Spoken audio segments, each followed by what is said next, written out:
자, 우리는 다음 같은 정리를 살펴보도록 하겠습니다. 행렬 A가 대체 행렬이면 서로 다른 고유 공간에 속한 임의의 두 고유 벡터는 직교한다는 것을 보이려고 하는데요. 조금 전에 우리가 람다가 8일 때 대하는 고유 벡터, 람다 6일 때 대하는 고유 벡터, 람다 3일 때 대하는 고유 벡터, 고유 벡터들의 단위 벡터들이거든요. 얘네들이 서로 직교한다는 것을 확인했어요. 일일이 다 내정을 해봐서 계산해봤는데 일반적으로 이런 것이 항상 성립한다는 것을 보이려고 합니다. 대체 행렬일 경우에 한해서만 가능한 얘기예요. 서로 다른 고유 공간에 속하는, 다시 말해서 서로 다른 고유값에 대한 고유 벡터는 서로 독립이거든요. 그래서 이렇게 서로 독립적인 고유 벡터들끼리는 언제나 서로 간에 직교한다는 것을 보이려고 합니다. 자, 이제 이거에 대한 증명은 어렵지 않습니다. 역시 학교 시험에 만약에 증명을 자주 내시는 교수님이라면 이런 거 시험에 나올 수 있거든요. 연습을 좀 해둘 필요가 있어요. 자, 이제 하나하나 살펴보도록 하죠. A가 대체 행렬이라 얘기를 했었죠. 대체 행렬이라는 것은 A 트랜스포즈가 A와 같은 행렬을 말합니다. 자, 이제 이것이라 하자는 얘기입니다. P면 Q이다잖아요. 서로 다른 고유값에 대한 고유 벡터들이 서로 직교한다는 것을 보일 생각이에요.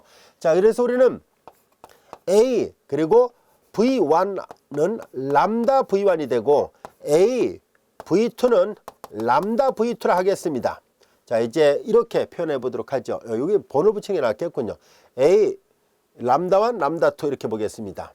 자, 여기에서 람다1과 람다2는 바로 고유값들입니다. 여기에서 단 람다1과 람다2는 서로 같지 않다라 보겠습니다. 왜냐하면 서로 다른 고유값에 대하는 고유 벡터들인 고유 공간이 되거든요. 그래서 서로 다른 고유 공간에 속한다는 얘기는 서로 다른 고유값에 대하는 고유 벡터들끼리는 서로 직교함을 보일 생각이거든요. 그래서 일단 이렇게 써놓은 것은 람다1과 람다2는 고유값이고 서로 다른 고유값이라는 것을 말해주고 있고, 그때 V1과 V2는 각각의 고유값 람다1에 대한 고유 벡터, 람다2에 대한 고유 벡터라는 것을 말해주고 있습니다. 자, 이제 이것이라 가정하겠습니다. 이것이라 하고 이것이라 하면, 자, 이제 이렇게 놓고 우리는 이제 직교하는 것을 보일 생각이죠. 직교하는 것을 보이기 위해서 다음 같은 것을 살펴보도록 하겠습니다. 우리는 V1, 람다1 V1을 계산합니다. 람다1 V1은 람다1 이거 벡터에다가 고유 벡터 열 벡터예요. 벡터에다 스칼라벨 한 거랑 V2라는 또 다른 벡터 열 벡터끼리 내전을 합니다. 두 열 벡터끼리 내전할 때 앞에 있는 열 벡터를 트랜스포즈 시켜서 뒤에 있는 열 벡터랑 곱을 하죠. 그래서 우리가 앞에서 배웠던 것처럼 람다1 V1 그리고 트랜스포즈 V2, 여기는 이제 내적규를 쓰지 않습니다. 이 열 벡터끼리 내전 이렇게 약속되어 있었으니까요. 자, 그 다음에 이제 우리는 뭘 생각할 것이냐면은 요 원리를 사용하도록 하죠. 람다1 V1은 다시 쓰면 A V1으로 쓸 수 있습니다. 그래서 여기는 A V1 이렇게 쓸 수 있고요. 그 다음에 V2예요. 그리고 얘도 행렬이고 얘도 행렬이에요.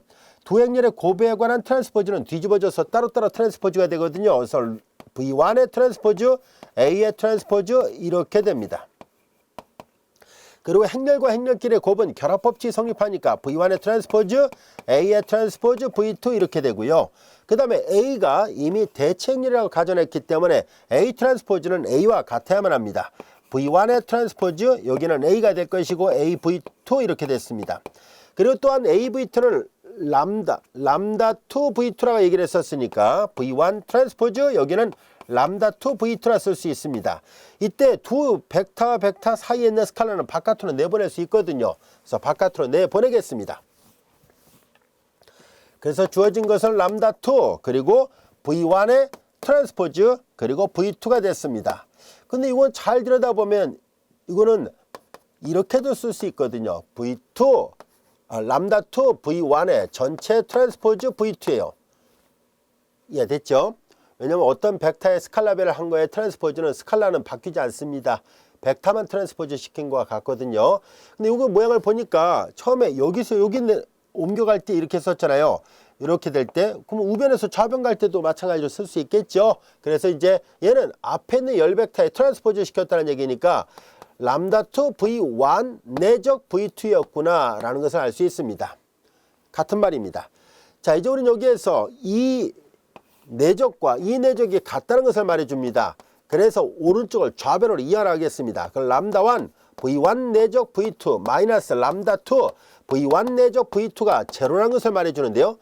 자, 이제 우리는 내적이 공통이 있으니까 묶어내면은 람다1 마이너스 람다2 V1 내적 V2 이퀄 제로가 됐습니다. 근데 여기에서 두 벡터의 내적도 스칼라고 람다1 람다2도 스칼라예요. 따라서 두 스칼라를 곱해서 0이 나오면 앞이 0이거나 또는 뒤가 0이어야 되는데 이미 문제에서 람다1과 람다2가 서로 다른이라고 말을 해놨거든요.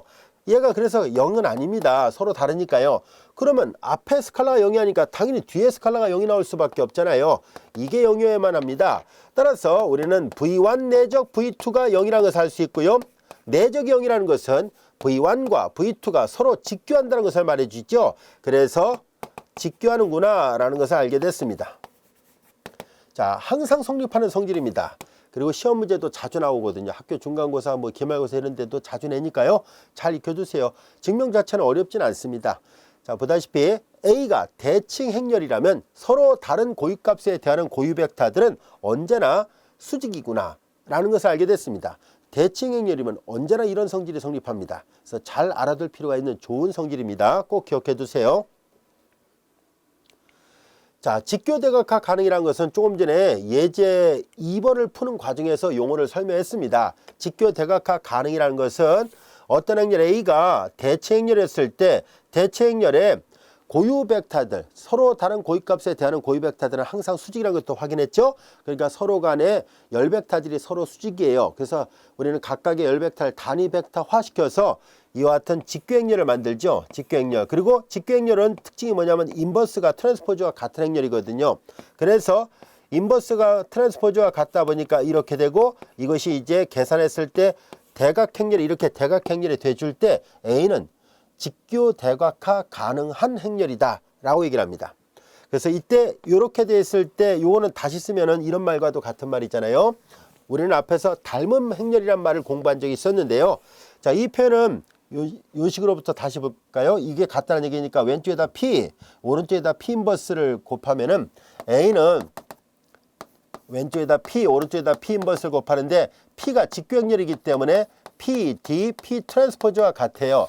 자, 이렇게 돼 있을 때 A하고 D는 닮은 행렬이면은 틀림이 없는데요. 특히 이렇게 될 때는 직교행렬을 이용해서 닮은 행렬을 보이고 있기 때문에 직교적으로 닮은 행렬이다 라고 표현합니다. 그래서 A하고 D는 여전히 닮은 행렬이지만 직교적으로 닮은 행렬이다 라는 표현도 사용합니다. 그렇게 용어를 붙이겠습니다 라는 뜻이에요. 직교대각화 가능이란 말 이해됐죠? 자, 우리는 다음 같은 정리를 살펴보려고 하는데요. 이 정리는 한쪽으로 가는 정리는 증명하기가 쉬운데요. 거꾸로 가는 정리는 이 교재 수준을 벗어납니다. 그래서 저자도 한쪽으로 가는 정리에 대해서만 설명하고 역으로 가는 것은 그냥 스케치만 했어요. 이러이러한 원리예요 라고 하는데요. 자, 우리는 이 명제 한번 살펴보도록 할게요. 그냥 한쪽으로 가는 정리만 증명을 하도록 하겠습니다. 행렬 n차 정사각 행렬 A가 직교대각화 가능할 필요 충분 조건은 주어진 행렬이 대체 행렬입니다 하는 얘기예요. 즉 대체 행렬이면 언제나 직교대각화가 가능하다는 얘기예요. 그리고 직교대각화 가능할 행렬은 오직 대체 행렬밖에 없다는 뜻입니다. 자, 이제 P면 그냥 Q이다라는 것만 증명해 보도록 할게요. A가 직교대각화 가능하다라고 가정하겠습니다. 즉 A가 직교대각화 가능하다는 얘기는 이런 것을 만족한다라고 가정하자는 얘기죠. 여기 있는 요거 이렇게 같은 말이에요. 이거 동치예요. 자, 이제 A가 P, D, P 트랜스포즈 이것이라 하자는 얘기입니다. 그러면 이제 A의 트랜스포즈를 일단 해보겠습니다. 즉 직교대각화 가능하다라고 가정했을 때 이 행렬이 정말 대체 행렬이 되려면은 A 트랜스포즈가 A와 같아야 되거든요. 그걸 확인해 보겠다는 뜻입니다. P, D의 P 트랜스포즈의 전체 트랜스포즈예요. 자, 고백하는 트랜스포즈는 뒤집어져서 따로따로 트랜스포즈가 되죠. P 트랜스포즈의 트랜스포즈, D의 트랜스포즈, 그리고 P의 트랜스포즈예요. 자, 이제 전체는 자기 자신이 되고요. D가 대각행렬이에요. 대각행렬을 전체 봤자 여전히 대각행렬 그 자신이 됩니다. 그래서 P의 트랜스포즈 그대로 있고요. 이 모양을 잘 보니까 PD, P 트랜스포즈가 똑같죠? 그러니까 A와 같아야 돼요. 그래서 확인해 보니까 전체를 시켰는데도 불구하고서 자기 자신이 됐으므로 그래서 A는 대체행렬이 맞구나. 정의로부터 A는 대체행렬이 맞다는 것을 알게 됐습니다.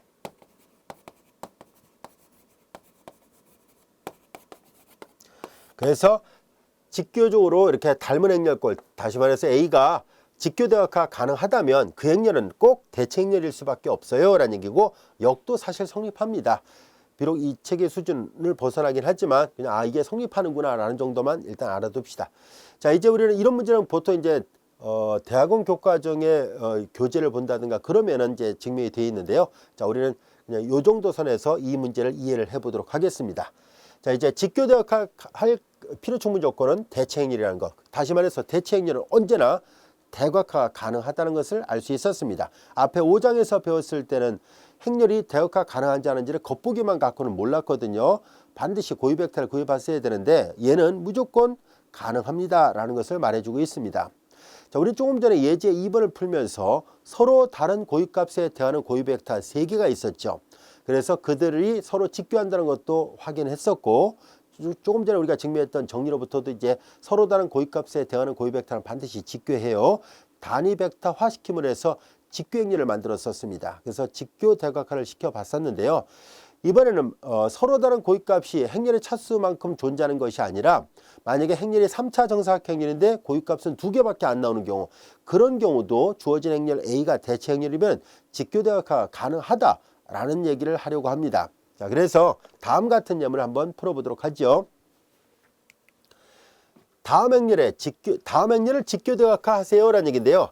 저자가 친절하게도 풀이 과정이 길어지다 보니까 특성 방정식을 알려줬어요. 우리는 그래서 여기서부터 해결해 보도록 하죠. 사실 학교 시험 같은 데서 이거 알려줄 가능성 거의 없어요. 그냥 알아서 풀으라고 하지요. 그러니까 여러분들 만드는 방법 당연히 알고 있어야 돼요. 그래서 A-람다의 디터미넌트가 0이라 놓고 풀고 쭉 전개하면 인수분해하면 이런 모양이 되는 것을 확인해 볼 수 있을 겁니다. 생략하도록 하겠습니다. 자, 이제 우리는 특성 방정식이 이와 같이 주어져 있다고 봤을 때 람다 이퀄 7이 있고요. 앞에서 우리가 중복도라는 것을 공부했었죠. 대수적 중복도가 2라는 것을 알 수 있습니다. 람다가 7일 때 대수적 중복도는 2가 되고요. 요거는 람다가 마이너스 1일 때 대수적 중복도는 1이 나와요. 이 중복도의 총합은 이 고유 방정식의 또는 특성 방정식의 차수와 똑같아야 되고요. 이 특성 방정식의 차수는 행렬의 사이즈, 행렬의 차수하고 똑같습니다. 자, 그래서 이 중복도들의 총합은 행렬의 차수와 같아야 되고 고유 방정식의 차수하고도 같거든요. 자, 여기에서 잘 볼까요? 이 행렬이 모양을 보니까 주대각선 중심으로 마주보는 게 같은 대칭 행렬입니다. 대칭 행렬은 조금 전에 살펴봤던 정리의 결과로부터 언제나 직교 대각화 가능하다라고 얘기를 했었으니까, 그럼 대각화가 가능해야 돼요. 대각화를 할 수 있으려면 고유 벡터의 개수가 1차 독립이 되는 고유 벡터의 개수가 행렬의 차수만큼 당연히 존재해야 되거든요.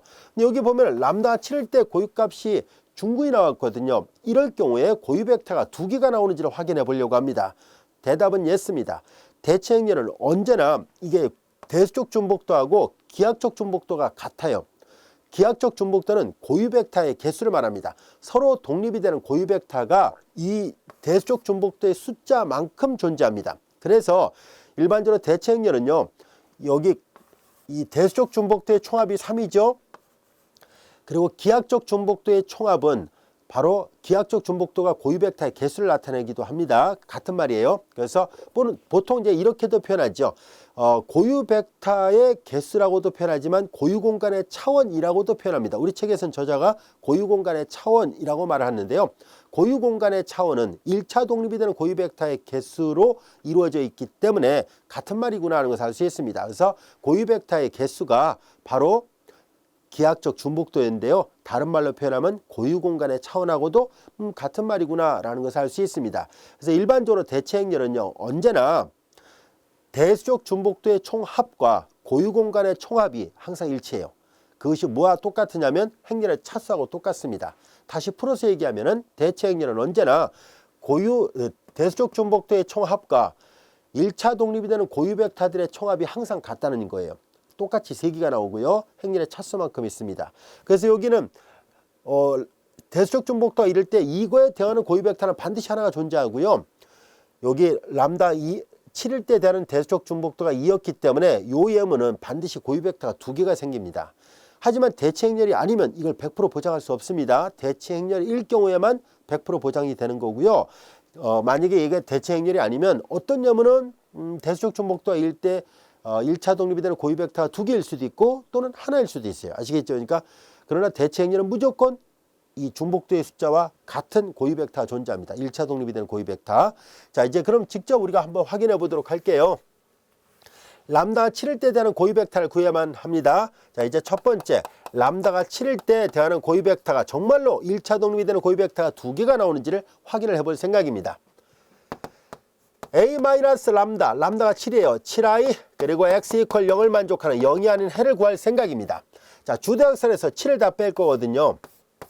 여기 x, y, z 이와 같이 돼 있고 여기가 0, 0, 0 이렇게 돼 있습니다. 자, 주대역선에서 7을 뺍니다. 3에서 7 빼니까 마이너스 4, 6에서 7 빼니까 마이너스 1, 3에서 7 빼니까 마이너스 4, 나머지 그대로 씁니다. 여기 마이너스 2, 4, 2가 됐습니다. 자, 이제 확대행렬을 이용해서 표시합니다. 자, 이제 마이너스 4, 마이너스 2, 4, 마이너스 2, 마이너스 1, 2, 4, 2, 마이너스 4인데요. 자, 기본 행렬산 적용하려고 하는데 일단 이걸 두 개 더해버리면 여기가 0이 나오는군요. 계산하기 쉽게 돼버렸어요. 자, 그 다음에 이제 두 행을 교환하겠습니다. 그러면 여기가 마이너스 2, 마이너스 1, 2, 0이 되는데요. 아예 마이너스 1을 곱해버리면 2, 1, 마이너스 0이 되고 여기는 그냥 교환만 했습니다. 자, 이렇게 됐어요. 어떻게 했는지 알겠죠? 얘를 먼저 0을 만든 거예요. 더해버려서 맨 밑을 먼저 0을 만들고 그 다음에 두 행을 교환하는데 교환하고 나서 마이너스를 곱해서 맨 앞에 부호가 마이너스 나오는 게 싫어서 그냥 플러스를 한 것뿐이에요. 자, 이제 여기에서 1행에다 2배에서 더해버리겠습니다. 여기다 마저 써볼까요? 1행에 2배를 합니다. 2, 1, 마이너스 0이고요. 2배에서 더하고 2배에서 더하고 2배에서 더하니까 여기가 다 0이 나오잖아요. 이해됐죠? 그래서 방정식은 하나밖에 없다는 것을 알게 됐습니다. 방정식이 하나예요. 자, 얘를 보고 이렇게 연립방정식 다시 만들어 보면은 결과만 쓸까요? 2x 플러스 y 마이너스 2z 이와 같이 됐습니다. 이퀄 제로예요. 아, 요런 모양이었구나 라는 것을 알게 됐습니다. 자, 여기에서 우리는 문자는 두 개고 방정식이 하나다. 문자는 세 개고 방정식이 하나니까 하나가 자유변수의 개수가 두 개고 기본 변수가 하나가 있어야 돼요. 그래서 추측이 들어있는 그 열의 원소를 뺀 나머지 두 개를 자유변수로 놓겠습니다. 이제 우리는 y를 2알파로 보고 z를 베타로 보겠습니다. 그러면 2x는 마이너스 y 플러스 2z예요. 그래서 여기 y를 여기다 대입하니까 마이너스 2알파 그리고 플러스 z 대신에 베타를 놓으니까 2베타예요.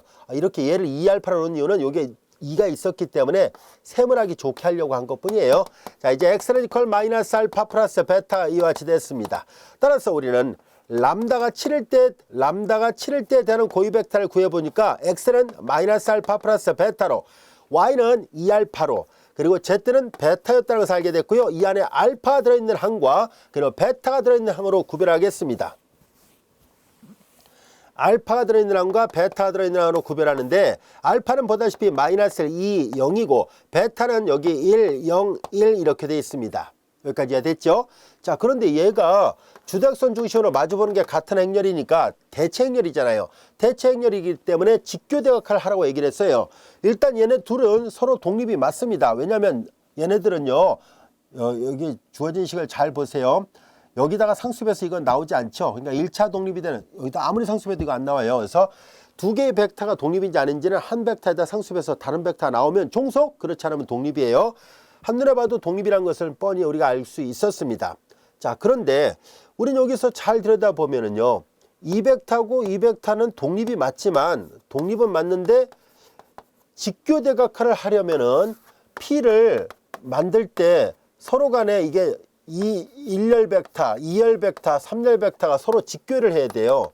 근데 얘네들은 직교가 아니잖아요. 왜냐하면 내적을 해보세요. 내적해버리면 끼리끼리 곱해서 다 더하면 0이 나오질 않거든요. 그래서 독립은 맞지만 직교하지는 않는다는 것을 알게 됐습니다. 그래서 우리는 직교행렬을 만들어야 돼요. 그래서 우리는 여기에서 벡터가 두 개가 있는 것은 맞는데 자, 얘를 우리가 V1 벡터라 하고요. 얘를 V2 벡터라 놔보겠습니다. V1과 V2는 서로 독립은 됐지만 직교는 아닙니다. 우리는 앞에서 그람시미터 과정을 공부한 적이 있습니다. 6장 4절인가에 보면 그람시미터 과정으로 직교화를 시키는 문제가 있거든요. 다시 한번 복습해서 한번 보겠습니다. 앞을 다시 되돌아가서 직교화를 어떻게 하는지를 잘 살펴보세요.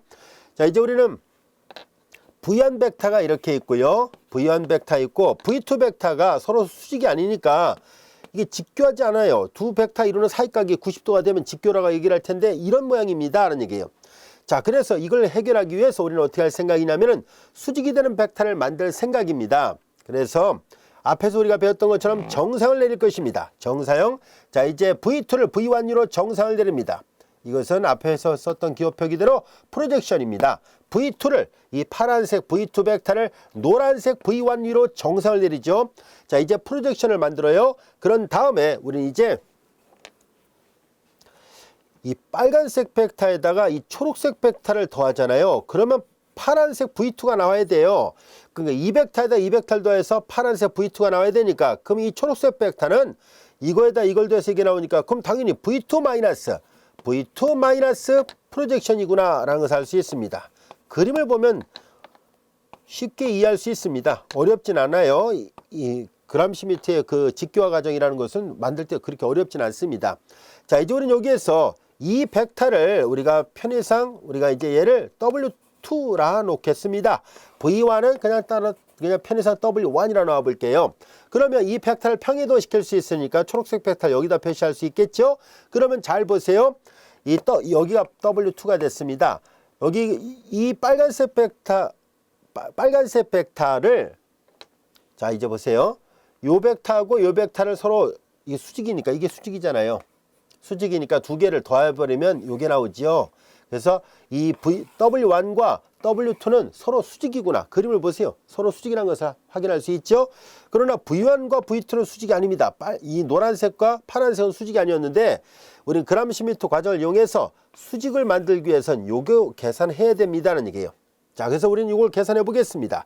프로젝션 계산한 건 알고 있어야 되죠. 자, 다시 한번 여기다 복수 삼아서 적어 보겠습니다. 자, 프로젝션 셈법 어렵지 않습니다. V2를 V1 위로 정상을 내리는 것은 이제 V1과 V1의 내적이 분모고요. V1과 V2의 내적이 분자예요. 그리고 여기가 V1 벡터예요. 이 V1에다 스칼라베라는 거거든요. 자, 프로젝션 계산할 수 있어야 됩니다. 역시 앞에 6장에 있습니다. 자, 이제 우리는 그러면 이게 V2고 이게 V1이니까 똑같이 프로젝션에서 우리는 수직이 되는 V1하고 수직이 되는 V1과 W1을 같이 놓고 본다면 직교화를 시키는 W2를 만들어야 되거든요. 그래서 이제 우리는 W2를 만들어 보도록 하겠습니다. 자, 이제 얘를 만들려면 이걸 필요로 하거든요. 그래서 프로젝션을 먼저 계산하도록 하죠. V2, V1, V2를 V1 위로 정상을 내립니다.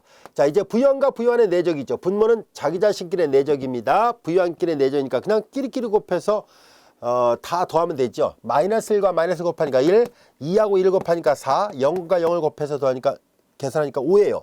분모는 5가 됐고요. 그 다음에 V1과 V2의 내적입니다. 이렇게 곱하면 마이너스 1, 이렇게 하면 0, 0이니까 마이너스 1이에요. 자, 그래서 요 부분을 계산한 것이 이거예요. 마이너스 5분의 1이 나왔습니다. 그리고 이제 V1 벡터예요. 자, V1 벡터는 이거예요. 마이너스 1, 2, 0, 2와 같이 되어 있습니다. 스칼라벨을 합니다. 구성원소 모두에다 스칼라벨 하니까 5분의 1, 마이너스 5분의 2, 그리고 0, 2와 같이 되는군요. 자, 이제 이 프로젝션 벡터가 구해졌고요. 이 프로젝션 벡터를 V2에서 빼야 W2를 만들 수 있습니다. 이 W2가 V1하고 수직이 되는 것을 잠시 확인해 보겠습니다. V2 마이너스 프로젝션 V2, V1으로의 정사형이에요.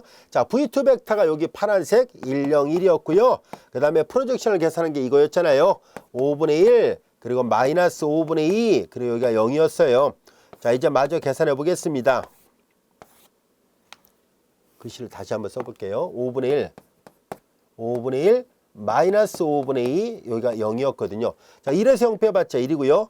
0에서 마이너스 플러스가 돼서 5분의 2, 1에서 5분의 1 빼니까 5분의 4예요. 자, 여기까지가 됐나요? W2 벡터가 과연 W1, W1은 V1과 같은 걸 넣어놨으니까 얘랑 수직인지를 확인해 보겠습니다. 자, 이제 얘를 빨간색으로 표시해 볼게요. 자, 이제 우리의 관심은 이 빨간색 벡터와 얘를 이제 W2라 놓을 거거든요. 그리고 이 노란색을 그냥 다시 W1으로 생각한다면 얘랑 수직인지 확인해 보세요. 자, 첫 번째 곱끼리 곱하니까 마이너스 5분의 4, 이렇게 두 번째 곱끼리 곱하니까 플러스 5분의 4, 이렇게 곱하니까 0이잖아요. 다 더하니까 0이 맞네요. V1과 V2는 수직이 아니었는데 V1과 W2는 서로 수직이 맞았다는 것을 알게 됐습니다. 자, 그래서 우리는 이 독립이 되는 V2만으로는 직교대각화를 만들 수가 없어서 우리는 이 주어진 V1, V2를 이용해서 이 V1하고 수직이 되는 새로운 벡터를 찾았습니다. 여기까지야 됐죠? 그래서 이렇게 새로운 벡터를 만들었구나 하는 것을 알게 됐습니다. 자, 이제 그래서 람다가 7일 때 대하는 고유 벡터가 1차 독립이 되면서 서로 수직이 되는 벡터가 2개가 생겼습니다 라는 것을 알게 됐습니다. 그래서 하나는 요거고요, 하나는 이거였습니다. 자, 그런데 우리는 직교대각화를 하려면 이렇게 1열, 2열에다 이렇게 배열을 해야 되는데 각각이 단위 벡터여야 되거든요. 얘가 지금 단위 벡터 아니잖아요. 그래서 단위 벡터를 만들도록 하겠습니다. 이제 P의 제1열을 단위 벡터로 만들 생각인데요. 자, 이제 얘를 그 크기로 나누겠습니다. 그 크기는 여기 제곱하면 1, 제곱하면 4, 더하면 루트 5로 나누면 되네요. 그래서 마이너스 루트 5분의 1 그리고 루트 5분의 2 0이 같이 되어 있습니다. 그 크기로 나눴어야 되거든요. 자, 얘도 단위 벡터가 되는지를 확인해 보는데요. 자, 이제 W2 벡터의 상수배는 다 직교하잖아요. W2의 상수배는 뭐 길이가 짧던 길이가 크던 간에 V1과 W2는 직교하기만 하면 되고 직교하면서 더군다나 단위 벡터가 되게끔 해 보려고 합니다. 계산하기 좋게 여기다 다 5배를 해보겠습니다. 그러면 4, 2, 5가 됐죠.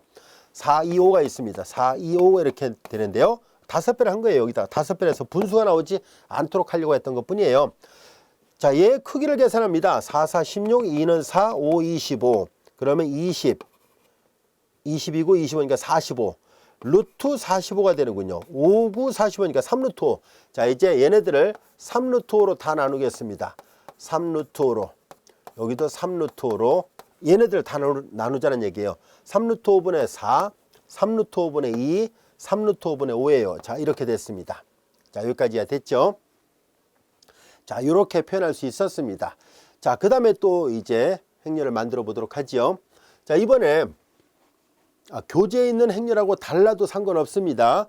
자, 이제 우리는 이번에 또 뭘 만들 생각이냐면 마이너스 2에 대한 고유 벡터를 찾아야 되죠. 여기 세 번째 열은 마이너스 2에 대한 고유 벡터를 만들도록 하죠.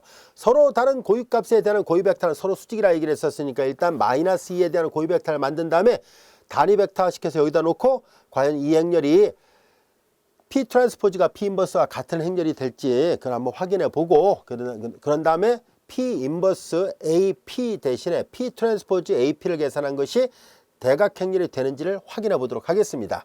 자, 여기다가 이제 람다가 마이너스 1 때를 한번 더 해봅시다. 아까 람다 7일 때 계산했었으니까 이제 람다 마이너스 2일 때 고유 벡터를 구합니다. 이제 A 마이너스 플러스 2i 그 다음에 x 이퀄 0에서 0이 아닌 해를 구하려고 합니다. 자, 이제 주대각선에서 다 2를 더하라는 얘기예요. 주대각선에 2를 더하니까 3에서 1을 더하니까 5, 8, 5가 됐습니다. 그 다음에 나머지 그대로 써요. 마이너스 2, 마이너스 2, 4, 4, 그 다음에 2가 됐습니다. 자, 이와 같이 됐어요. 자, 그 다음에 이제 요 행렬에다가 이제 이걸 만족하는 0이 아닌 해를 구하려고 합니다. 행렬 방정식을 풀어볼 생각이에요.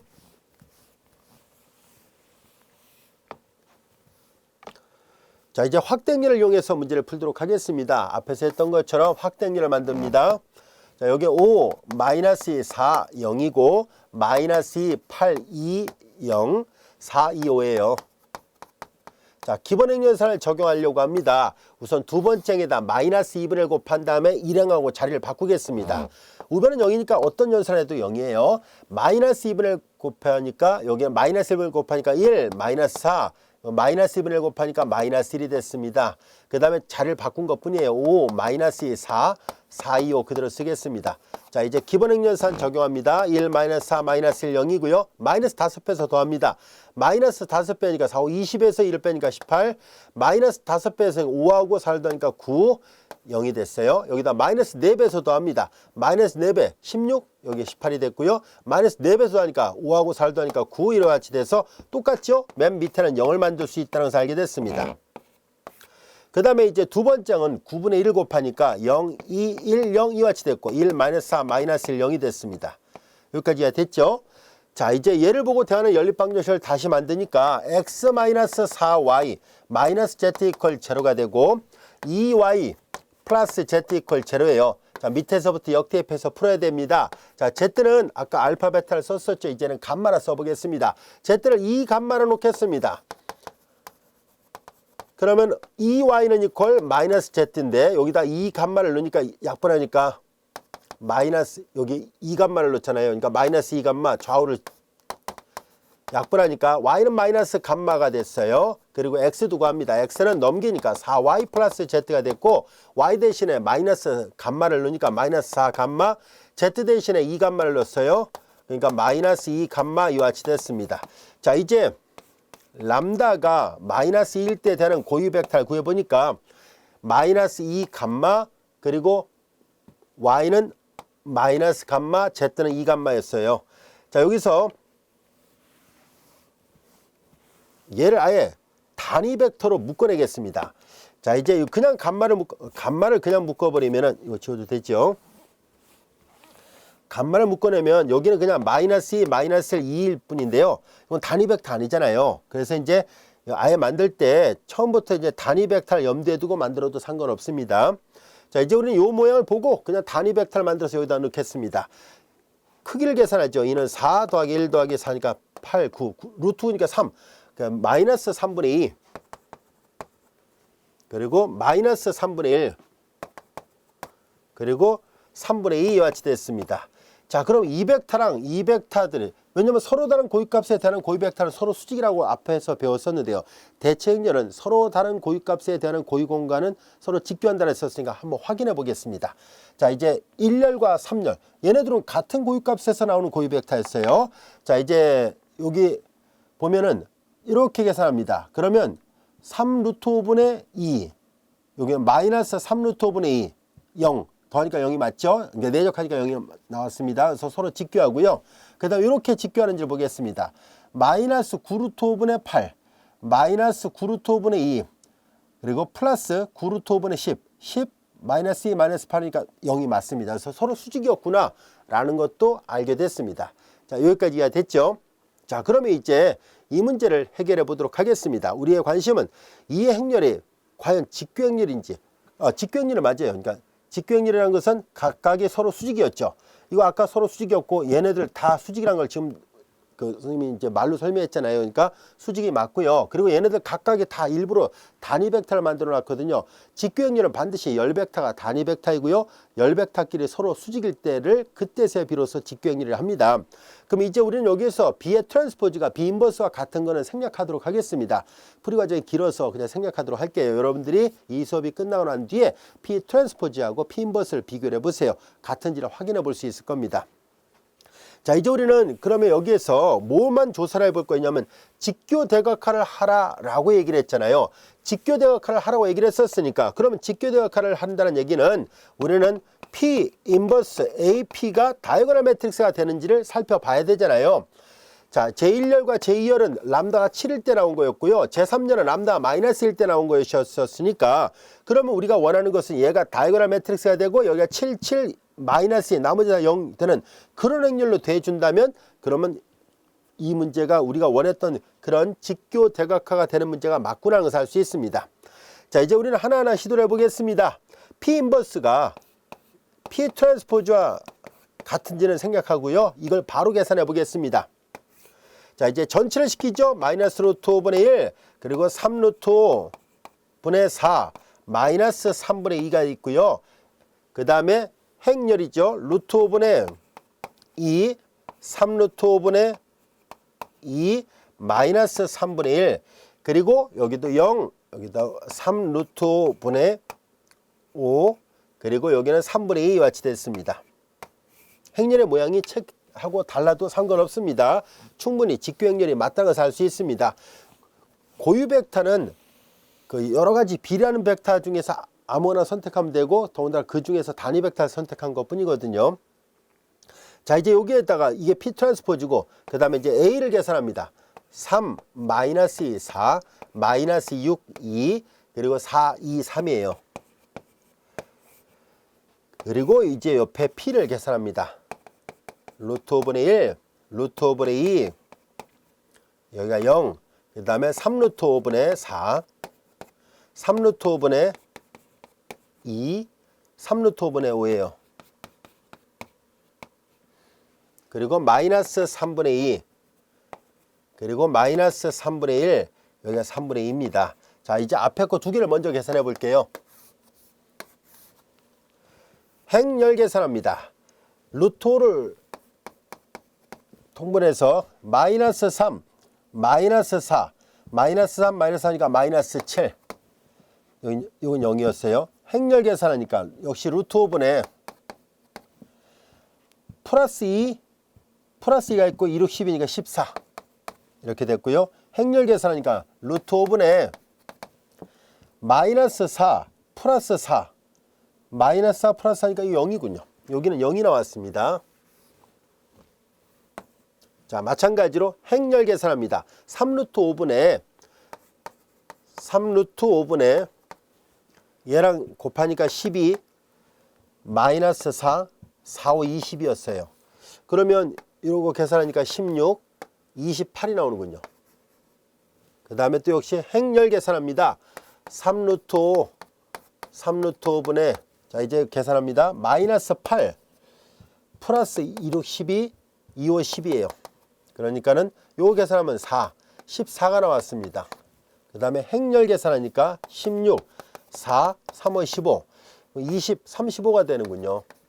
그 다음에 마찬가지로 나머지도 계산하면 여기 3분의 이렇게 다 이렇게 쓸 수 있네요. 마이너스 6 플러스 2 플러스 8이 나왔습니다. 4가 되는군요. 그리고 행렬 계산하니까 이번엔 또 플러스 4 마이너스 6 플러스 4예요. 2가 됐고요. 또 행렬 계산하니까 마이너스 8 마이너스 2 플러스 6이에요. 그래서 마이너스 4가 됐습니다. 자, 번거롭긴 해도 끝까지 계산해서 우리가 한번 확인을 해볼 생각이에요. 루트 5분의 1 그리고 루트 5분의 2. 책에는 저자가 그냥 다 생략한 채 결과만 써서 그래요. 그래서 이런 문제가 사실 직교대학학 문제가 나오면은 시험에 나오면 되게 풀이 과정이 길 수밖에 없어요. 그래도 꼼꼼하게 다 하나하나 확인해 보도록 하겠습니다.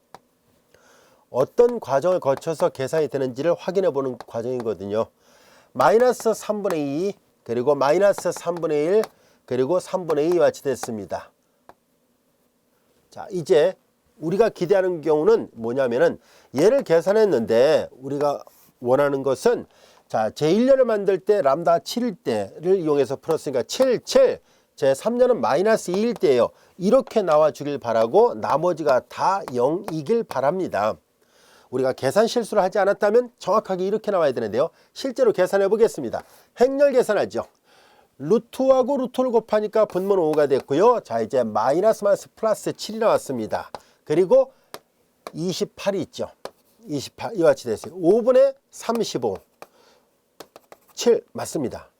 7이 나왔네요. 자, 이제 나머지를 또 계산합니다. 행렬 계산하죠.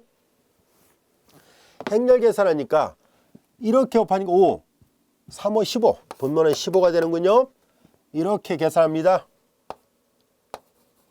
그 다음에 이렇게 계산하죠. 플러스 28 이렇게 계산하니까 0 이거 0이잖아요. 0이 맞습니다. 또 행렬 계산합니다. 요거 계산하니까 3루트 5분의 14 마이너스 14 0이잖아요. 그래서 분자가 0이니까 0이 맞습니다. 이해됐죠? 끝까지 해볼게요. 왜냐하면 많은 학생들이 중간에 선생님이 계산 안 하면은 정말 그렇게 돼요? 라고 반문하기 때문에 한번 여기까지 힘들게 왔으니까 끝까지 한번 확인해 볼게요. 자, 행렬 계산하면 5, 3, 5, 15, 15분의 마이너스 28 그 다음에 이렇게 하니까 플러스 28이 나왔고요. 그 다음에 이렇게 곱하면 0이니까 15분의 0, 0이 맞습니다. 또 행렬 계산하면 자, 이거랑 이거랑 곱하잖아요. 3, 3, 9, 5, 9, 45분의 자, 28 곱하기 4예요. 28 곱하기 4 14 곱하기니까 28 그 다음에 이렇게 곱하죠. 자, 이제 35 곱하기 5가 나왔습니다. 자, 이거 계산을 해야 되는데요. 자, 28 묶어내면 4 더하기니까 곱하기 5 그 다음에 35 곱하기 5예요. 5, 9, 45죠. 5로 약분하면 좀 더 간단하게 계산할 수 있겠네요. 자, 9분의 자, 이제 이거 두 개 더하면 3, 4, 5 50에다가 60, 63이군요. 7, 9, 63 맞습니다. 7이 나왔습니다. 이제 우리 끝에 것만 해봅시다. 행렬 계산해 봅니다. 행렬 계산해 봐요. 나머지 요거는 여러분들이 이제 금방 확인해 볼 수 있을 거예요. 맨 끝에만 해보겠습니다. 자, 이제 9분의 마이너스 8, 마이너스 2, 마이너스 8이 나왔습니다. 이거 다 계산한 거예요. 그러니까 마이너스 18을 구려놨으니까 약분하면 마이너스 2. 맞습니다. 그래서 이렇게 해서 정말로 직교대각화가 되는 거였구나 라는 것을 알 수 있습니다. 이때 많은 학생들이 책하고 행렬이 다른데요 라고 반문하는 학생이 많은데요. 이 P를 선택할 때는 여러분들이 편한 대로 하면 돼요. 그러니까 계산 실수만 하지 않는다면 충분히 이렇게 해서도 P가 구해지고요. 물론 책에서처럼 구해도 됩니다. 그럼 여러분들이 직접 한번 확인해 보세요. 아시겠죠? 자, 이제 우리는 이렇게 해서 직교행렬을 찾을 수 있었다는 것을 알게 됐습니다. 직교대각화 하라는 문제 굉장히 풀이가 길지요. 그래서 되게 길어요. 그래서 그냥 대각화보다는 훨씬 더 시간이 오래 걸립니다. 그래서 그런 점을 감안해서 평소에 많이 연습을 하세요. 학교 시험 문제 내면 한 번 내면 한 20-30분이 후딱 지나갈 정도니까 평소에 많이 연습을 해서 시간을 좀 더 적절하게 안배를 할 필요가 있지 않을까 싶습니다. 자, 직교대각화 만드는 거 이해됐죠? 자, 우리는 다음 같은 정리를 한번 살펴보도록 하겠습니다. 별도의 증명 없이 확인해 보도록 하겠습니다. 대체 행렬에 대한 스펙트럼 정리인데요. 자, 우리는 뭘 얘기하려고 하냐면은 이 스펙트럼이란 말은 무슨 말이냐면 어떤 행렬에 고유값들을 모아놓은 집합을 다른 말로 스펙트럼이라고도 얘기를 합니다. 스펙트럼은 주어진 행렬의 고유값들로 이루어진 집합이구나 라고 생각하면 돼요. 자, 이제 대체 행렬에 대한 스펙트럼 정리는 어떤 것을 말하는지 한번 살펴보겠습니다. 스펙트럼 정리니까 고유값과 관련되어 있는 정리라고 생각하면 됩니다. 자, 대체 행렬이라는 전제 조건이 있어요. 자, n차 대체 행렬 A는 다음 같은 성질을 갖습니다라는 얘기인데요. 자, 지금까지 하나하나 우리가 예문을 통해서 살펴본 거기 때문에 큰 어려움은 없을 겁니다. 자, A는 중복된 것까지 포함해서 n개의 실수 고유값을 갖는다. 맞죠? 왜냐면은 중복까지 허락해서 A가 3차 정사각형인데 7, 7, 마이너스 2, 3개잖아요. 그래서 중복된 것까지 포함시켜서 n개의 실수 고유값을 갖는다. 맞는 말입니다. 그리고 대체 행렬은 각 고유값에 대한 고유공간의 차원은 다른 말로 얘기하면 고유공간의 차원은 고유벡터의 개수를 말합니다. 고유벡터의 개수는 바로 람다의 중복도와 정확하게 일치합니다는 얘기예요. 방금 전에도 살펴봤죠? 자, 7일 때 대수적 중복도가 2였는데 우리는 기하적 중복도도 2였다는 것을 확인했었습니다. 아까 서로 수직이 되는 두 개의 벡터까지도 찾았잖아요. 그래서 고유 벡터가 람다의 중복도와 정확하게 일치한다는 것도 확인할 수 있었습니다. 그리고 서로 다른 고유값에 대한 고유 벡터들은 서로 수직이라는 거 앞에서 증명했었죠. 그리고 고유 공간들은 따라서 당연히 수직일 수밖에 없다는 것. 그리고 최종적으로 대체 행렬은 언제나 직교대각화가 가능하다는 것. 이해됐죠? 그래서 지금까지 배웠던 것들을 다 요약했다라 보면 됩니다. 이런 성질이 있었구나 하는 것을 확인할 수 있었습니다. 자, 이제 우리는 스펙트럼 분해라는 것을 살펴보려고 하는데요. 앞서 얘기한 것처럼 스펙트럼은 주어진 행렬의 고유값들을 모아놓은 집합을 말하는데요.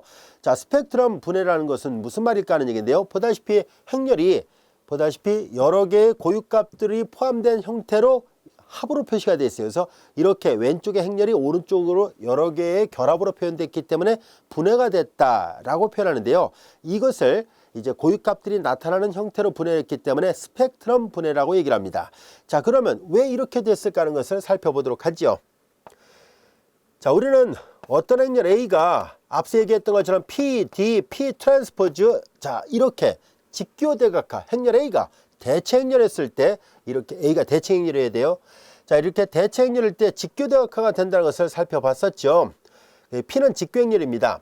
자, 우리는 여기에서 P를 구성하는 행렬의 제1열이 U1 벡터, 제2열이 U2 벡터, 제-n열이 UN 벡터였더라 보겠습니다. 편의상 우리가 벡터라는 것을 강조하기 위해서 여러분들이 화면상으로 보면 이게 벡터인지 잘 안 보일 테니까 편의상 책에는 볼드체로 되어 있어요. 선생님 이제 강의하면서 화살표를 써서 표시하도록 하겠습니다. 자, 그리고 이제 D는 다이고널 매트릭스고 우리가 계속 확인해 본 결과 보면 알 수 있듯이 주대각선 성분은 고유값들로 구성되어 있습니다. 주대각선 성분이 고유값이니까 여기는 람다1, 람다2 이렇게 람다는 이렇게 되어 있고 나머지는 다 0으로 되어 있습니다. 자, 그리고 이제 P의 트랜스포즈는 바로 이렇게 열벡터들로 표현되는 행렬이 P로 되어 있는데요. P의 트랜스포즈니까 여기에는 U1에 U2에 자, 이런 모양입니다 라는 것을 알 수 있습니다. 마치 벡터를 하나의 성분을 보세요. 여기는 마치 일행 n열로 주어진 행렬이었다면 트랜스포즈니까 n행 일렬로 주어진 행렬처럼 나타나는 거예요. 아시겠죠? 자, 요렇게 표현되어 있고요. 그 다음에 이제 구체적으로 트랜스포즈 시켰으니까 여기다도 이렇게 트랜스포즈라는 걸 강조를 해야겠군요. 왜냐면은 얘네들이 열 벡터를 행 벡터로 바꿨으니까 열을 행 벡터로 바꿨다는 뜻으로 열 벡터에다 트랜스포즈 하면 행 벡터로 되거든요. 그래서 여기도 트랜스포즈를 써야겠네요. 자, 여기까지가 됐죠? 자, 그런 다음에 앞에 요거를 계산해 보겠습니다. 이거는 뭐 행렬 계산하면 람다1 U1 벡터, 그 다음에 또 행렬 계산하면 람다2 U2 벡터 이렇게 되죠. 우리는 앞에서 이걸 계산한 방법을 다 배웠어요. 자, 이렇게 되는구나 라는 것을 알 수 있습니다. 자, 이제 요 모양이 이렇게 됐다는 것을 확인할 수 있었습니다. 자, 그 다음에 이제 여기에서 이제 얘네들을 계산할 때 이렇게 계산하면 안 되겠군요. 얘네들은 행렬에서 제1열에다 써야 되는데 선생님 무심코 덧셈을 써놨네요. 람다1 U1 벡터, 람다2 U2 벡터 이렇게 됐어야 되는데 기호 표기를 정정합니다. 람다n UN 벡터 이렇게 돼야 되죠. 그리고 나서 여기가 U1의 트랜스포즈, U2의 트랜스포즈 이렇게 됩니다. 이렇게 표현되는 것이 맞습니다. 자, 이제 얘는 어짜 모양으로 표시가 되어 있으니까 행렬을 직접 계산합니다. 행렬 계산하니까 이거랑 이거랑 곱하고 이거랑 이거랑 곱하고 이거랑 이거랑 곱해서 다 더하는 거예요. 람다1 U1 벡터 U1의 트랜스포즈를 하고 람다2 U2 U2의 트랜스포즈 이렇게 되고 람다n의 UN 그리고 UN의 트랜스포즈 이렇게 돼요. 그래서 행렬 A가 대체 행렬이었을 때 직교대각화가 가능하니까 하나하나 다 계산하니까 이렇게 계산이 됐어요 라는 얘기예요. 자, 이제 A를 여기다 써볼게요. 그래서 A가 오른쪽처럼 분해가 됐습니다. 그래서 이 모양을 스펙트럼 분해라고 얘기를 합니다. 자, 여기에서 얘네들은 다 뭘 나타냅니까? 라고 한다면 얘네들이 여기 써 있는 것처럼 얘네들은 다 사형 행렬이에요. 프로젝션을 나타냅니다. 이 프로젝션을 나타내는데요.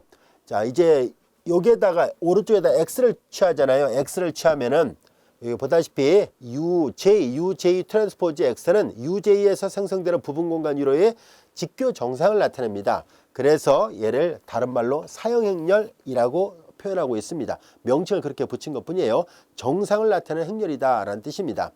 자, UJ가 열 벡터인데요. 자, 이제 트랜스포즈를 뒤에다 하면은 아자 모양이 돼요. 그럼 매트릭스가 나오거든요. 이게 어자 모양이 되면 스칼라가 되는데 아자 모양이 되면은 이렇게 되면 스칼라, 이렇게 되면은 매트릭스라는 건 이미 앞에 6장에서도 설명했었습니다. 그래서 매트릭스가 되기 때문에 행렬이 된 거고 특히 얘가 정상을 나타내는 행렬이라서 사형 행렬이라고 얘기를 합니다. 또한 얘네들의 특징 중에 하나는 얘네들은 다 어떤 특징을 갖고 있냐면은 바로 랭크가 1이 나오는 특징을 가지고 있습니다. 그래서 구체적으로 예를 들어가면서 우리가 곧 살펴보겠습니다만 랭크가 항상 1이에요. 그래서 각각의 열 벡터들이 스칼라배가 돼요. 그래서 U1 벡터의 스칼라배, 얘도 U2 벡터의 스칼라배, 얘도 UN 벡터의 스칼라배 꼴로 나타나서 랭크가 1이 된다는 것을 알 수 있습니다. 자, 이제 그러면 이런 스펙트럼 분해하고 관련되어 있는 예문을 하나 풀어보도록 하겠습니다. 예제 4번의 문제를 살펴보려고 하는데요.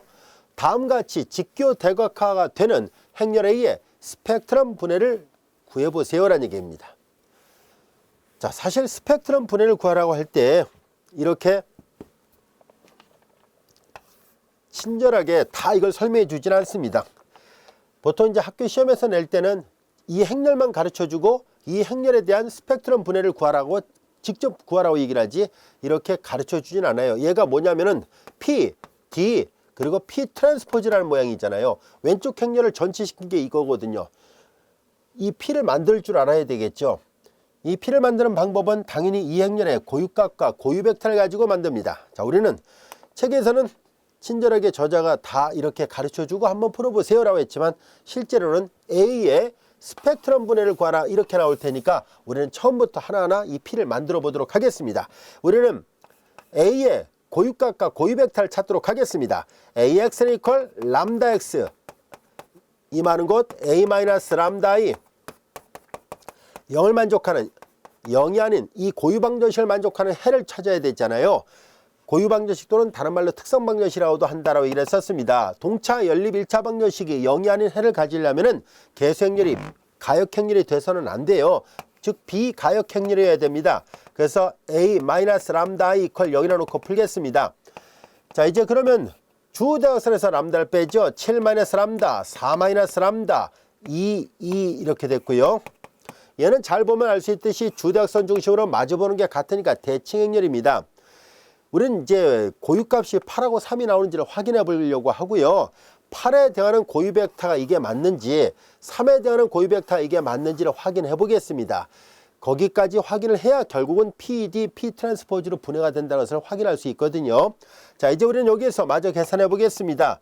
7 마이너스 람다, 4 마이너스 람다 이렇게 곱한 값에서 이렇게 곱한 값 빼죠?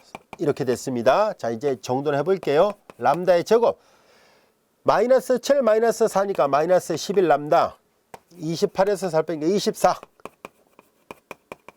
자, 이와 같이 됐고요. 3하고 8로 인수분해 됐죠? 이거 3하고 8로 인수분해 됩니다. 이거 지웁니다. 이제 람다 마이너스 8과 람다 마이너스 3의 곱으로 인수분해 돼서 람다가 8이거나 3이 나오는구나 라는 것을 알게 됐습니다. 자, 이제 우리가 기대했던 것처럼 고유값이 8하고 3이 있었구나 하는 것을 알게 됐어요. 이제 람다가 8일 때 대하는 고유 벡터를 구합니다. 대체행렬에 서로 다른 고유값에 대하는 고유 벡터는 반드시 직교한다라고 얘기를 했었는데요. 실제로 한번 확인해 봅시다. 이거 내적해 보세요. 5분의 마이너스 2 이거 곱하면 5분의 플러스 2 더하니까 0이 되잖아요. 그래서 수직이 맞다는 것도 확인할 수 있고요. 얘네들은 다 단위 벡터로 만들어 놓은 것 뿐이에요. 자신을 자신의 크기로 나눈 겁니다. 실제로 그걸 다 확인해 보겠습니다. 람다 8일 때 여기다 대입을 합니다. 그러면 a-8i x 이퀄 0을 만족하는 고유 벡터를 구하도록 하죠. 자, 주대각선에서 8을 뺍니다. 여기서 8을 빼니까 7에서 8 빼니까 마이너스 2, 8을 빼니까 마이너스 4, xy 이퀄 0, 0. 근데 첫 번째 방정식과 두 번째 방정식은 같은 방정식이에요. 그래서 마이너스 x 플러스 2y 이퀄 0 이렇게 쓸 수 있다는 것을 알게 됐습니다. 자, 그래서 이제 우리는 y를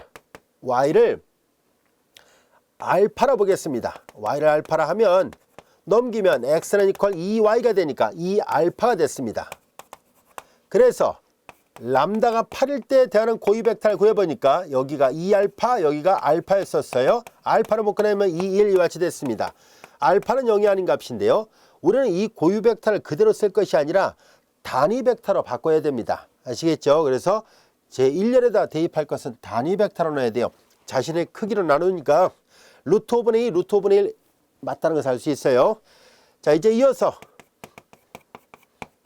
람다가 3일 때를 또 계산하겠습니다. a-3i 자, 얘를 풀어볼까요? 주대각선에서 3을 뺍니다. 7에서 3 빼니까 4 2 그 다음에 3을 빼니까 1 xy 이퀄 0, 0인데 이 방정식도 두 개가 다 같아요. 그래서 2x 플러스 y 이퀄 0라는 것을 알게 됐습니다. 그래서 우린 여기에서 계산이 좋게 이번엔 x를 베타로 놓겠습니다. 아니면 y를 2베타로 놔도 돼요. 상관없습니다. 그러면 이제 y는 마이너스 2x가 되니까 마이너스 2베타와 같이 됐어요. 따라서 이제 람다가 3일 때 되는 고유 벡터를 구해보니까 x가 베타일 때 y가 마이너스 2베타였군요. 베타를 묶어내니까 1과 마이너스 2와 같이 됐습니다. 앞서 얘기한 것처럼 이 베타는 절대 0이 돼서는 안 됩니다. 자, 우리는 여기에서 얘네들을 바로 선택하려는 것이 아니라 일단은 확인만 해봅시다. 내적이 제로라는 것을 확인할 거예요. 서로 다른 고유값에 대한 고유 벡터 서로 수직이거든요. 검토를 해보니까 수직이 맞습니다. 이번에는 뭘 할 거냐면 직교행렬을 만들 때는 반드시 단위 벡터를 가지고 만들어야 되기 때문에 그래서 우리는 이제 P를 만들 때 이 노란색과 파란색 그냥 쓰는 것이 아니라 노란색의 단위 벡터 루트 5분의 2 루트 5분의 1이에요. 그 다음에 이제 요거 단위 벡터를 만들어요. 루트 5분의 1 마이너스 루트 5분의 2와 같이 됐습니다. 여기까지도 이해됐죠? 그래서 이 P의 모양이 여기 나와 있습니다. 여기 이제 여기를 마이너스로 넣었네요. 상관없습니다. 그 X를 마이너스 베타로 체크하고 맞춰볼게요. X를 마이너스 베타로 보면은 그럼 넘기니까 마이너스 플러스 2베타가 되죠. 그럼 x를 마이너스 베타라면 플러스 2베타. 베타를 묶어내면 이렇게 되잖아요. 네, 상관없습니다. 부가 어디에 붙은 간에 사실 상관없는데요. 우리가 이 단원의 제목이 2차 형식이에요. 2차 형식 뒤에 가서는 여기가 항상 마이너스가 되도록 하려고 해요. 대체 행렬과 2차 형식이 결합되어 있을 때 요 P를 만들 때 의도적으로 여기를 마이너스로 놓을 생각이거든요. 그래서 지금은 아무렇게나 놔도 사실 상관없어요. 그런데 우리는 앞으로 뒤에서 배우게 될 2차 형식까지 감안했을 때 의도적으로 만약에 마이너스가 붙는다면은 요 위쪽에 마이너스가 붙어서 이렇게 표현되도록 하겠습니다. 이게 회전 변화라고 밀접한 관련이 있거든요. 코코 신신 마이너스 그 회전 변화라고 관련이 있어서 여기다 의도적으로 마이너스 하려고 합니다. 자, 이제 P를 그래서 이렇게 만든 거예요. 얘는 분명히 단위 벡터고요. 내적이 제로니까 직교행렬이 맞아요. 그래서 P의 트랜스포즈는 행과 열을 바꾸면 되고요. 그래서 A가 직교대각화가 가능하니까 그래서 이런 모양으로 됐어요 라는 것을 알게 됐습니다. 여기까지가 됐죠. 자, 이제 우리는 스펙트럼 분해를 하려면은 P의 제1열 얘가 U1 벡터고요. 그 다음에 여기가 U2 벡터예요. 자, 그래서 스펙트럼 분해를 하세요라고 얘기를 했었잖아요. 자, 그래서 이제 직교대각화 된다는 것을 보였어요. 이제 스펙트럼 분해는 람다1 U1과 U1의 트랜스포즈, 람다2 U2와 U2의 트랜스포즈 이렇게 되면 되죠. 자, 실제로 A가 이 두 개를 가지고 만들 수 있는지를 한번 확인해 보겠습니다. 이게 과연 가능할까요? 라는 얘기인데요. 우리는 우변을 풀어 쓴 모양이 실제로 A와 같다는 것을 보임으로 해서 스펙트럼 분해가 성립한다는 것을 보이도록 하겠습니다. 람다1은 8이었었죠. 8 그리고 U1 벡터가 제1열 벡터 이거였어요. 루트 5분의 2 루트 5분의 1 이와 같이 됐고 U1의 트랜스포즈니까 행과 열을 바꿔놨죠. 루트 5분의 2 루트 5분의 1 이와 같이 됐습니다. 람다2는 3이었었습니다. 3 U2는 두 번째 열 벡터 마이너스 루트 5분의 1 루트 5분의 2 이와 같이 됐고 그 다음에 트랜스포즈를 시켜야 되죠. 마이너스 루트 5분의 1 마이너스 루트 5분의 1 그리고 여기는 루트 5분의 2 이와 같이 됐습니다. 자, 여기까지가 됐죠. 자, 이제 매트릭스로 표현해 보겠습니다. 행렬 계산하니까 5분의 4 행렬 계산하면 5분의 2 행렬 계산하니까 5분의 2 행렬 계산하면 5분의 1이에요. 자, 이것이 U1과 U1의 트랜스포즈로 만들어진 행렬이고요. 자, 여기도 마찬가지로 행렬 계산합니다. 5분의 1 행렬 계산하니까 마이너스 5분의 2 행렬 계산하니까 마이너스 5분의 2 계산하니까 5분의 4예요. 자, 이것이 U1, U1의 트랜스포즈 그리고 여기가 U2, U2의 트랜스포즈입니다. 자, 여기다가 스칼라벨을 해서 더한 모양이 이해가 되는지 확인해 보겠습니다. 그냥 암산합시다. 자, 이제 5분의 4, 8이 32에다가 3을 더하니까 35 5로 나누죠. 7 맞습니다. 이번엔 이제 요거 5분의 2, 8이 16 그리고 마이너스 6이에요. 마이너스 6 5분의 10 5분의 10이니까 약분하면 2 맞습니다. 그 다음에 여기도 5분의 2, 8이 16 마이너스 2, 3, 6이니까 5분의 10 2가 맞아요. 그 다음에 이제 요거 5분의 8 5분의 8하고 5분의 11을 더하니까 5분의 20 4가 맞습니다. 그래서 이 두 개를 결합하니까 A가 맞다는 것을 알게 됐습니다. 그래서 스펙트럼 분해를 구하시오. 요게 스펙트럼 분해였었습니다. 앞서 스펙트럼 분해는 이게 U1 벡터의 스칼라벨이라고 얘기를 했었잖아요. 각각의 열 벡터가 정말로 그런지 한번 볼까요?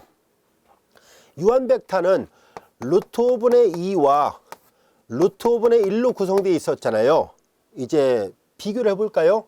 여기에다가 루트 5분의 2를 곱해 봅시다. 이렇게 곱하면은 5분의 4 맞죠? 이렇게 곱하니까 5분의 2 맞습니다. 이해됐죠? 그 다음에 이제 두 번째는 이 U1 벡터에다 또 이번에 뭐라 한 거냐면 루트 5분의 1을 곱해 보세요. 5분의 1 맞습니다. 그래서 각각의 열 벡터는 U1 벡터의 각각의 스칼라벨가 돼요. 그래서 결과적으로 이 모양과 이 모양을 봐도 이 벡터의 스칼라벨을 서로 이제 스칼라벨을 해서 만들었으니까 이게 두 개가 서로 비례해요. 여기다가 2배 하면 이게 나오잖아요. 그래서 랭크가 1이에요. 얘도 마찬가지입니다. 얘도 또 마찬가지로 해볼게요. 아까 랭크가 1이라는 말을 지금 설명하고 있거든요. 자, 이제 U2 벡터는 성분이 마이너스 루트 5분의 1과 루트 5분의 2였는데요. 자, 여기에다가 뭘 곱할 거냐면 마이너스 루트 5분의 1을 곱해보세요. 이렇게 곱하니까 5분의 1 맞죠? 이렇게 곱하니까 마이너스 5분의 2 맞습니다. 뒤에 거는 뭘 만들 것이냐면은 여기다가 2를 곱하면 되네요. 그럼 마이너스 5분의 2 이렇게 곱하니까 5분의 4예요. 그래서 U2 벡터의 각각의 스칼라배가 됐고요. 그러다 보니까 얘하고 얘도 비례하잖아요. 여기다가 마이너스 2배 하면 정확하게 두 번째리 나오니까 랭크가 역시 1이 되는 게 맞아요. 그래서 얘네들 각각은 랭크가 1이었던 것을 나타내게 됐습니다. 행렬 랭크는 1이었다는 것을 확인도 할 수 있었습니다. 자, 그 다음에 이제 우리는 여기에서 얘네들이 프로젝션을 나타낸다라고 얘기를 했었잖아요. 이 프로젝션을 나타내는 것은 뒤에 가서 조금 더 자세하게 배우도록 하겠습니다. 2차 형식이라든가 이런 것까지 다시 배우면 좀 더 명확하게 이해할 수 있어요. 그래서 여기다가 x라는 벡터를 아무거나 하나 넣어보세요. 1, 2 뭐 이렇게 벡터를 넣어놓고 a의 x의 상을 계산한 결과와 여기다가 1, 2, 1, 2를 놓고 각각을 두 개를 구한 다음에 더해버렸을 때 왜 프로젝션이라는지 마저 한번 해볼까요? 선생님이 시간이 많이 걸려서 생략하고 다음에 어차피 비슷한 문제가 나오니까 설명하려고 했는데요. 프로젝션이란 말을 좀 언급하려고 합니다. 우리는 앞에서 사형 행렬이라고 얘기를 했었잖아요. 그게 무슨 말일까 하는 얘기인데요. 예를 들어 보겠습니다. 행렬 A에다가 1, 2라는 점을 벡터를 대입해서 계산하겠습니다. A가 7, 2, 2, 4잖아요. 1, 2를 계산합니다. 행렬 계산하죠. 7, 2는 4니까 11 행렬 계산했습니다. 행렬 계산하니까 2, 2, 4, 8, 10이잖아요. 그럼 이 행렬에 의해서 1,2라는 벡터는 11,10이라는 벡터로 사상이 돼요. 자, 이제 그래서 1,2라는 벡터가 이 행렬 A에 의해서 오른쪽으로 사상이 되는데 어떻게 되냐면 좀 크게 그렸어야 되겠네요. 근데 이 정도 합시다. 그래서 11,10이라는 벡터로 11,10이라는 벡터로 사상이 됐어요 라는 얘기예요. 자, 그런데 여기서 그 사형 행렬이라는 말은 도대체 무슨 말이었을까 하는 얘기인데요. 우선 이 행렬을 계산하고 이 행렬을 또 계산해 보겠습니다. 이게 U1의 트랜스포즈잖아요. 여기다가 U1 트랜스포즈는 하나의 매트릭스예요. 여기에다가 아까 했던 1, 2라는 행렬을 계산하겠습니다. 5분의 4, 5분의 2, 5분의 2, 5분의 1을 여기에다가 1, 2를 계산합니다. 행렬의 곱을 계산하죠. 행렬 계산하니까 5분의 4에다가 5분의 8이군요. 행렬 계산하니까 5분의 2하고 1이니까 5분의 4예요. 여기까지가 됐죠.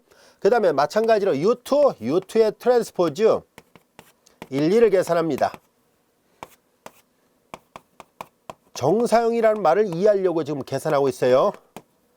책엔 저자가 그냥 정사형 행렬이라고 합니다 라고 넘어갔지만 왜 그런 말을 붙였을까 하는 것을 직접 확인을 해 보도록 하겠습니다. 행렬 계산하죠. 5분의 1 마이너스 4니까 마이너스 3 행렬 계산하죠. 5분의 마이너스 2 플러스 8이 되니까 6이 나왔습니다. 자, 이제 그러면 이 행렬에 의해서 얘는 2점으로 사상되고 이 행렬에서 얘는 2점으로 사상이 돼요. 그런데 여기에다가 각각 8배를 하고 3배를 해야 되잖아요. 그러니까 이 행렬에다 8배를 해버리니까 8배를 합니다. 그러니까는 5분의 64 8배를 하니까 5분의 32가 됐어요. 여기다가는 3배를 했잖아요. 3배 5분의 마이너스 9 3배를 했으니까 5분의 36, 18이 됐습니다. 이 두 개를 더해보세요. 이 두 개를 더해버리면 자, 이제 64에서 9를 뺐으니까 64에서 9를 뺐습니다. 그러니까 55가 되죠. 55. 5로 나눴잖아요. 5. 11이 나와야 되죠. 11. X좌표가 나옵니다. 그 다음에 이제 이거 두 개를 더해보세요. 30에다 18을 더하니까 3, 4, 48, 50이죠. 50을 5로 나눴으니까 약분하면 10이죠. Y좌표가 구해집니다. 그래서 이 두 개를 더한 것은 어떤 의미가 있을까 하고 봤더니 자, 이제 이 벡터를 잘 보세요. 자, 이제 5분의 8, 5분의 4라는 것이 있었잖아요. 그럼 그거에 8배를 해서 만들었다는 얘기니까 자, 다른 색깔로 구별해 보겠습니다. 얘는 뭐냐면은 정상을 내리는 벡터가 요만큼 벡터였어요. 요 벡터 5분의 8, 5분의 4. 그러니까 이렇게 표시하면 안 되겠군요. X좌표 5분의 8, 5분의 8이고 그 다음에 5분의 4가 됐으니까 여기다 표시하는 게 아닌데 여기다 잘못 요걸 다시 쓰겠습니다. 5분의 8, 요 벡터가 5분의 8 그리고 5분의 4 이와 같이 되는데 이걸 8배를 늘렸다는 얘기예요. 8배 늘려서 여기까지 온 거예요. 그 다음에 이제 얘는 뭐냐면 파란색으로 하겠습니다. 마이너스 5분의 3, 5분의 6이니까 대략 여기라 보겠습니다. 요 정도 된다고 볼게요. 이 벡터를 3배로 늘렸다는 얘기예요. 2배, 3배. 이해됐죠? 그게 이거란 얘기예요. 자, 요 빨간색을 늘린 게 여기 와 있고요. 그래서 이 벡터와 이 벡터를 더하니까 이 노란색 벡터가 나옵니다. 라는 뜻이에요. 아시겠죠? 그래서 이 벡터를 이렇게 정상을 내린 꼴과 같다는 뜻에서 사형행렬이라고 표현한 겁니다. 그래서 앞에 배웠던 걸 다시 한번 보겠습니다. 이거 좀 지워볼게요. 왜 얘가 사형행렬이라 했을까 하는 얘기인데요. 자, UJ 트랜스포즈 X 이걸 말합니다. 요거 UJ 트랜스포즈 X가 얘는 UJ에서 생성된 부분 공간 위로 UJ라는 것은 이제 요 U1이라는 행렬이 있잖아요. U1이라는 행렬에 의해서 U1이 이거예요. 루트 오분의 2, 루트 오분의 1. 그들에 의해서 생성되는 부분 공간 위로의 직교 정상이다. 무슨 말인지 알 수 있겠죠? 자, 여기 X좌표가 루트 오분의 2, Y좌표가 루트 오분의 1이니까 바로 이쪽으로 가는 벡터를 이걸로 생성되는 거예요. 그 위로의 정상이었습니다는 얘기고 마찬가지로 똑같은 위치로 이제 U2, U2J 1,2는 U2 벡터로 생성되는 U2 벡터가 여기 좀 지워졌습니다. 마이너스 루트 오분의 1이잖아요. 마이너스 루트 오분의 1 이렇게 되는 벡터가 있겠죠. 그 위로 생성되는 부분 공간 위로의 정상이었었습니다는 얘기예요. 그래서 사형행렬이라는 말을 붙이게 됐습니다. 여기까지가 됐나요? 자, 그래서 우리가 지금 이 전에서 배웠던 내용들은 중요한 주제가 많습니다. 일단 대체행렬은 직교대각화가 가능하다는 사실을 배웠고요. 대체행렬은 보다시피 스펙트럼 분해를 할 수도 있다는 것을 알게 됐습니다. 여기서 시험 문제 낼 거는 많죠. 주어진 대체행렬에 대해서 직교대각화를 하세요 라고 하거나 또는 직교대각화가 되는 직교행렬을 찾으라고 할 수 있어요. 워낙 직교대각화하는 과정이 풀이가 기니까 담당 교수님들께서 그냥 직교대각화를 할 수 있는 직교행렬을 찾으시오 라고 이렇게 논리적으로 설명하면 되겠죠. 그리고 또 한 가지는 직교행렬, 조금 아까 풀었던 것처럼 규모가 작은 2차 정사각행렬 같은 경우만 놓고 보더라도 우리가 이렇게 스펙트럼 분해를 한다는 말 어렵지 않습니다. 충분히 여러분들이 해나갈 수 있을 거라 생각합니다. 자, 지금까지 우리는 교재 7장 1절 대체행렬의 직교대각화라는 개념에 대해서 공부했었고요. 자, 이제 이어서 7장 2절은 2차 형식과 관련되어 있는 것을 공부하도록 하겠습니다.